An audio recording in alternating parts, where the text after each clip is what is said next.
Pessoal, definitivamente as coisas não estão ficando muito boas pro lado do Lula, não. Dessa vez foi a vez do Equador reconhecer Edmundo González como presidente da Venezuela. Quando os Estados Unidos fez isso, uma série de complicações já se tornaram evidentes, né, para a Venezuela, para o governo Maduro. E o Maduro está se preocupando com isso. É por isso que ele está se blindando, fazendo parcerias com a China, com a Rússia e por aí vai. E o Brasil, gente, está complicado, porque o Brasil é aquele que fica em cima do muro, sabe? Está com medo de um lado, está com medo do outro, não sabe para onde vai e tudo mais, mas tem uma simpatia muito grande com um dos lados do muro. Qual lado? O lado esquerdo, o lado negro da força. E quando eu falo lado negro da força, nem estou me referindo propriamente à esquerda. Cada um tem direito de ser o que quiser. Mas eu estou dizendo ao eixo do mal, né, que é os lados dos ditadores e dos comunistas, como a China, como o Irã, como a Rússia. Como que pode ter uma simpatia por esses países e com a ideologia política deles? Eu não consigo entender um trem desse, sabe? Ser contra Israel, tá certo, Israel pode ter cometido alguns erros? Pode ter cometido alguns erros, mas ele estava revidando o ataque que ele sofreu. E o Brasil se apressou a uma velocidade tão grande de ficar contra Israel que aquilo queimou o nosso filme. E depois da eleição dos Estados Unidos que o Trump ganhou, aquele comentário do Lula que foi totalmente desnecessário. Mas agora, olha só quem que reconheceu o presidente como presidente da Venezuela, o Edmundo González. Olha só.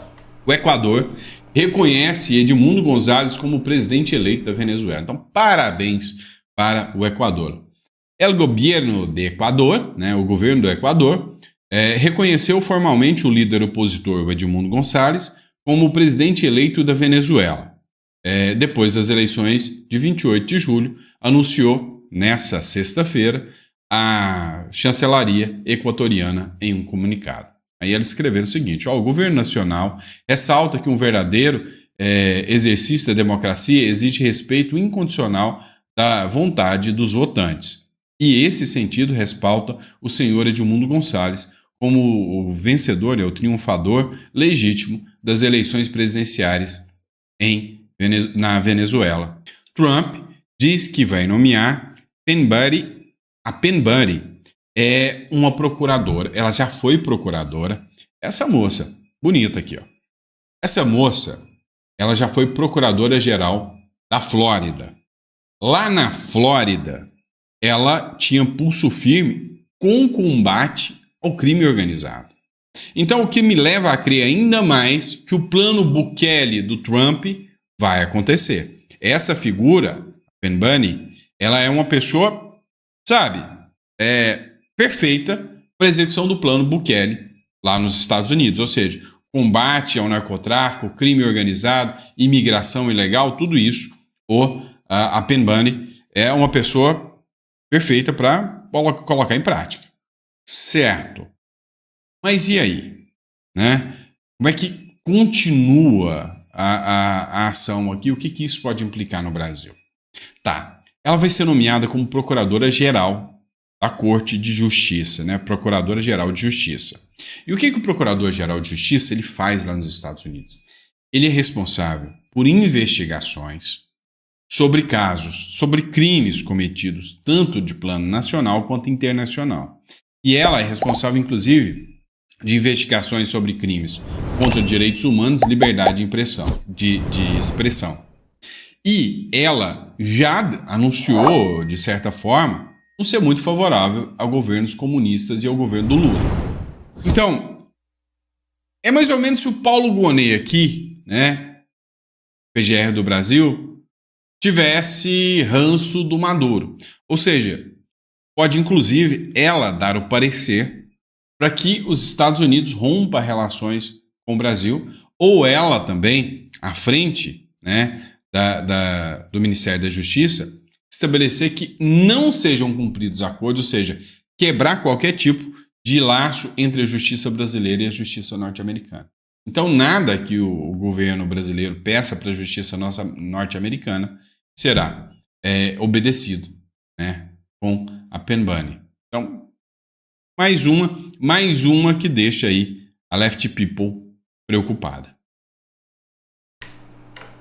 Aí eu te faço uma pergunta. O que você acha sobre as indicações que foram feitas pelo Bolsonaro na época dele, principalmente os 2 ministros que ele indicou para o Supremo Tribunal, né? E as indicações dele para ministros, não do Supremo, né? Os ministros do Executivo. E sobre as indicações do Lula, principalmente do Executivo eu não vou nem perguntar, mas as indicações que o Lula fez para o Supremo, né, como o Zanin, por exemplo, que era advogado dele, né, na época que ele estava na cadeia, e gente, Flávio Dino, deu um branco aqui, o Flávio Dino.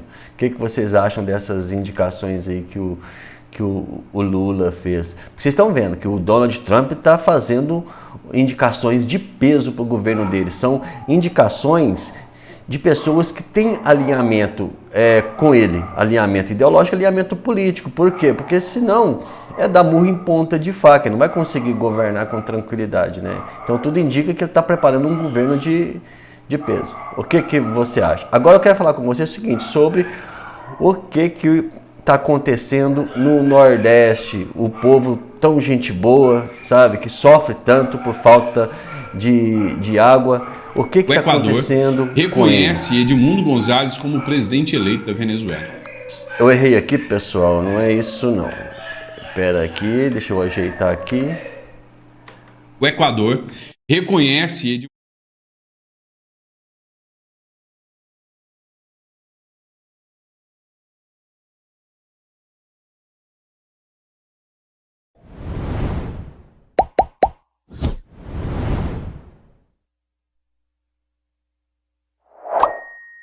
Sem recursos do governo Lula, Exército suspende Operação Carro-Pipa na Paraíba.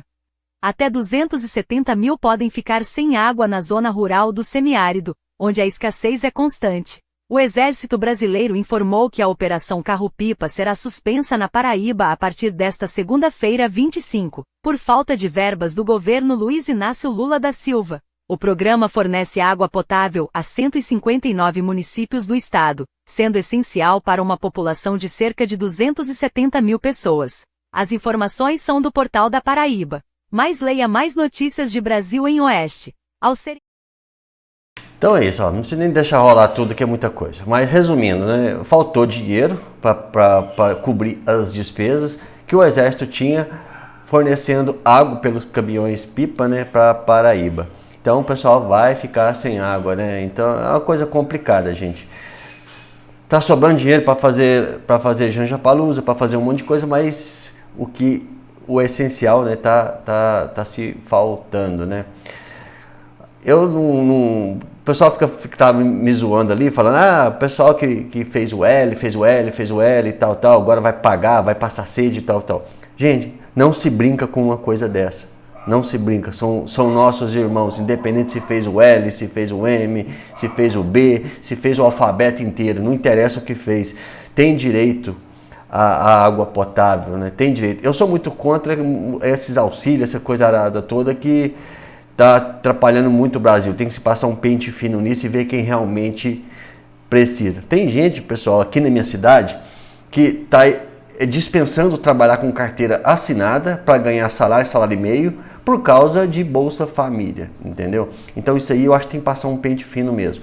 Mas com relação ao Nordeste, com relação à água, eu não brinco com esse tipo de coisa. Isso aí a gente deveria ser prioridade para o Brasil, assim como deveria também ter sido prioridade para o governo cuidar do Rio Grande do Sul quando houve as enchentes. Afinal de contas, gente, somos todos brasileiros. O Brasil ainda não está dividido entre direita e esquerda.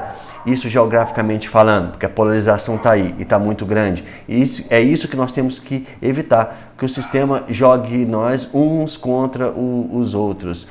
Se os nordestinos elegeram o Lula porque houve equilíbrio no resto do país, se eles que fizeram a diferença e elegeram o Lula, que problema tem? Então vamos trabalhar isso, né? Vamos conversar, vamos mostrar, vamos argumentar, mas não é fazendo esse tipo de coisa. Isso só aumenta a raiva, aumenta o ódio. Fica aqui, né, meu lamento por tudo isso. Eu gostaria muito de que o governo continuasse. Na verdade, eu gostaria que ele resolvesse definitivamente esse problema da água, porque tem, gente, tem como resolver esse problema da água no Nordeste. Para vocês terem uma ideia, lá em Israel se colhe tomate, se colhe muitas verduras e legumes em áreas secas. Na Arábia também, em áreas secas, desértica. Claro que o custo de produção é muito caro, mas no Brasil não, gente. O Brasil dá para se fazer isso, sabe? Com custo barato, com dedicação, com esforço. Vontade política, a verdade é essa. O que falta é vontade política. Para vocês terem uma ideia, os deputados e senadores, eles passam a noite em claro para votar aumento de salário para eles. Ou seja, quando é todo um bando de corporativista. Quando é para ajudar a classe deles, eles não medem esforços. Mas quando é para defender o povo, quando é para lutar pelo povo, né, coisas que realmente importam, como redução de impostos e escolas técnicas, por exemplo, é complicado, né? Aí o povo fica em segundo plano. Então é isso aí, pessoal. Um abraço a todos.